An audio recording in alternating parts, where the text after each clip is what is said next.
जंगल में कई सारे पक्षी रहते थे। उसी जंगल में एक कालू नाम का कौवा था, जो अकेले ही टूटे फूटे घोंसले में रहता था। कालू अपना गुजारा करने के लिए खेतों में मजदूरी करता था, जिसके बदले उसे कुछ पैसे मिल जाते थे, जिससे वो अपने घर का गुजारा करता था। एक दिन कालू कौवे को खेत में काम करते करते रात हो जाती है।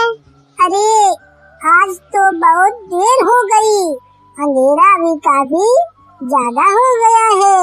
अब मैं अपने घोंसले में कैसे जाऊं? मुझे तो रास्ता भी नहीं दिखेगा। कालू कौवा खेत से बाहर आता है तो चारों तरफ बहुत अंधेरा था और सामने कुछ नहीं दिख रहा था। ये देख कालू घबरा गया। अरे बाहर तो बहुत अंधेरा है, मैं एक काम करता हूँ, आज रात इसी खेत में सो जाता हूँ। इतने अंधेरे में घर जाना खतरे से खाली नहीं है। कहीं किसी पेड़ से टकरा गया ना तो हाथ पैर और टूट जाएंगे। कालू कौवा वहीं खेत में सो जाता है। तभी अचानक वहाँ एक बिल्ली आ जाती है, जो कालू कौवे को पटक पटक कर मारने लगती है। अरे मोरी मैया, कमर तोड़ दी। अरे कौन है रे? अरे बचाओ रे। तभी वो बिल्ली कालू कौवे को इतनी बुरी तरह मारती है कि कालू कौवे की मौत हो जाती है। चलो अब मैं इस कौवे का सारा खून पी के इसे खा जाती हूँ। वो बिल्ली कालू कौवे का सारा खून पी जाती है और उसे खाकर जंगल में चली जाती है। अगले दिन सुबह होती है। जंगल में किसी को कालू कौवे की मौत की खबर भी नहीं थी। एक दिन रात के समय जंगल में टुन्नी चिड़िया और मिट्ठू तोता दोनों बैठकर आपस में बात कर रहे थे। तभी उनके पास वो बिल्ली आती है, जिसे देखकर दोनों डर जाते हैं। अरे बाप रे बाप! अरे ये तो बहुत दुष्ट बिल्ली है। अरे भागो यहाँ से! तभी वो बिल्ली उन दोनों को पकड़ लेती है। अरे कहाँ भागे जा रहे हो? तुम दोनों तो मेरे शिकार हो। बचाओ बचाओ, कोई है? हमें इस बिल्ली से बचाओ। तभी वो बिल्ली उन्हें उठा उठा कर पटकने लगती है। अरे मोरी मैया, मेरी कमर! अरे छोड़ दे मुझे, छोड़ मुझे! अरे मेरी मुंडी, कोई बचाओ मुझे! तभी वहाँ एक छोटू बिल्ला आ जाता है। वो बिल्ली को एक धक्का मारता है और बिल्ली दूर जाके गिरती है। तेरी हिम्मत कैसे हुई इन पक्षियों को मारने की? तू कौन है और इस जंगल में कैसे आया? मैं छोटू बिल्ला हूँ। तुझे किसी पक्षी की जान नहीं लेने दूंगा। अगर तूने दोबारा इन पक्षियों को हाथ भी लगाया ना तो मैं तेरा नाश कर दूंगा। अच्छा, तो अब तू मुझे रोकेगा? मेरे शिकार के बीच में आएगा? तभी वो बिल्ली छोटू बिल्ली पर हमला कर देती है। दोनों में बहुत लड़ाई होती है। ये देख टुन्नी चिड़िया और मिट्ठू तोता हैरान हो जाते हैं। अरे तोते भाई, हमें तुरंत सारे पक्षियों को बुला लेना चाहिए। चलिए चलिए। तभी मिट्ठू तोता और टुन्नी चिड़िया चिल्ला चिल्ला कर सभी पक्षियों को वहाँ बुला लेते हैं और वो छोटू बिल्ला उस बिल्ली को मार मार कर बहुत घायल कर देता है। अरे देख क्या रहे हो साथियों? अरे फटाफट लकड़ियाँ जलाकर लाओ और इस बिल्ली को जला दो। जल्दी जल्दी सारे पक्षी अपने हाथ में जलती हुई लकड़ी लेकर आते हैं। जंगल वासियों, आप लोगों को डरने की कोई जरूरत नहीं है। अब ये बिल्ली आप लोगों को कुछ नहीं कर पाएगी। मेरे होते हुए ये आप लोगों को कोई नुकसान नहीं पहुंचा सकती। टुन्नी चिड़िया अपने हाथों में वो जलती हुई लकड़ी को उस बिल्ली के ऊपर फेंक देती है, जिससे वो बिल्ली जलकर खत्म हो जाती है। सभी पक्षी छोटू बिल्ला का धन्यवाद करते हैं और खुशी से रहने लगते हैं। अच्छा, तो ये बात है। आज तो मैं इन नन्हे नन्हे बच्चों को अपना भोजन बनाऊंगा।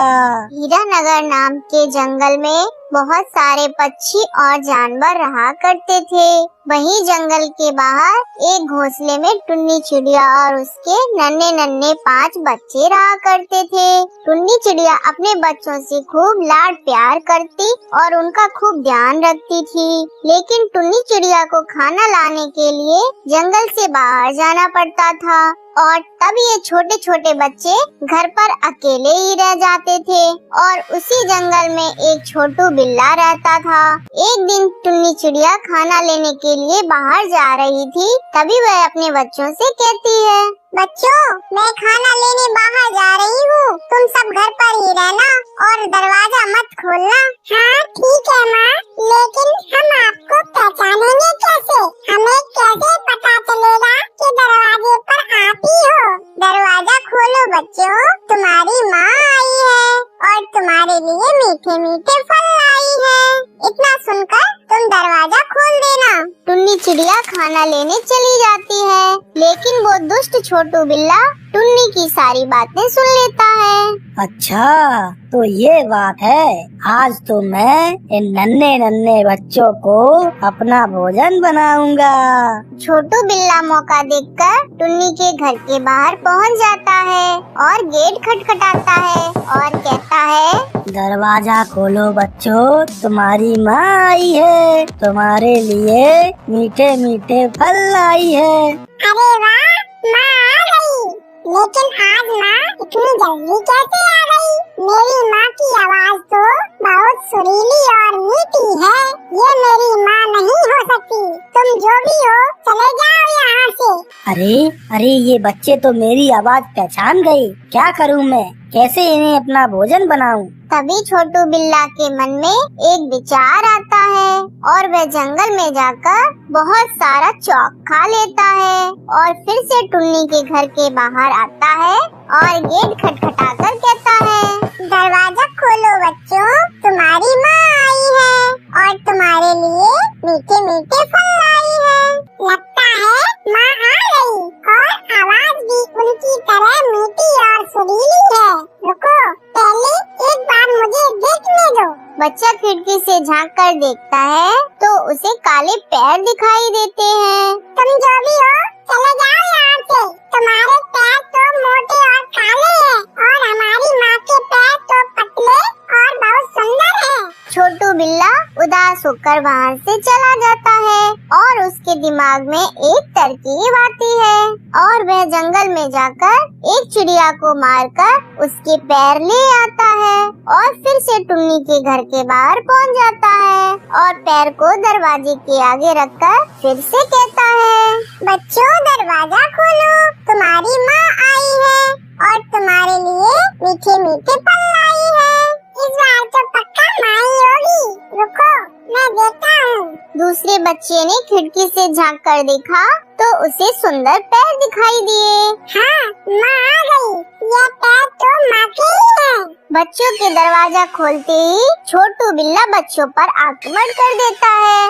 उसे देखकर बच्चे इधर उधर भागने लगते हैं। कब तक भागोगे नन्हे मुन्ने बच्चों? मैं तुम्हें पकड़कर ही रहूंगा।